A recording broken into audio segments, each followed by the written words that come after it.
తల్లి గర్భము నుండి ధనము తేడెవ్వడు వెళ్ళిపోయిన నాడు వెంట రాదు. అంటే మన వెనక డబ్బు రాదు. మనం పుట్టినప్పటి నుంచి మనం దేవుడి నుంచి మనీ తీసుకుని రాము. అలా అని దేవుడు మనల్ని పైకి తన దగ్గర తీసుకువెళ్ళిపోయినప్పుడు కూడా మనం ఇక్కడ సంపాదించిన ఏ మనీ కూడా పట్టుకుపోము. ఓకేనా? వెళ్ళిపోయిన నాడు వెంట రాదు. లక్షాధికారైన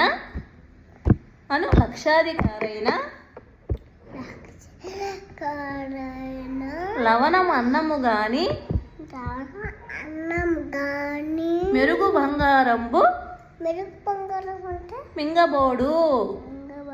అంటే లక్షాధికారైన అంటే లక్షాధికారి ఏంటంటే ఏ రిచ్ మ్యాన్. లక్షాధికారైన లవణం అన్నము కానీ అంటే రిచ్ మ్యాన్ కూడా అన్నము ఉప్పే తప్ప మనం తను సంపాదించిన డబ్బులు కానీ బంగారాన్ని కానీ తినలేడు. దాన ధర్మము లేక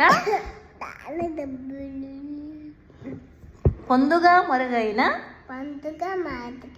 భూమి లోపల దాచి అంటే తెలుసా? అంటే మనం సంపాదించిన సొమ్ముని అంటే అవసరమైనప్పుడు ఎవరైనా పూర్ పీపుల్కి అవసరమైనప్పుడు ఇవ్వకుండా, ఎవడైతే నీడెడ్ అంటే ఎవరికైతే డబ్బులు, ఇప్పుడు నీ దగ్గర డబ్బులు ఉండి ఎవరైనా అవసరమైతే అడిగితే ఇస్తావా ఇవ్వవా? ఇవ్వాలి పూర్ పీపుల్కి.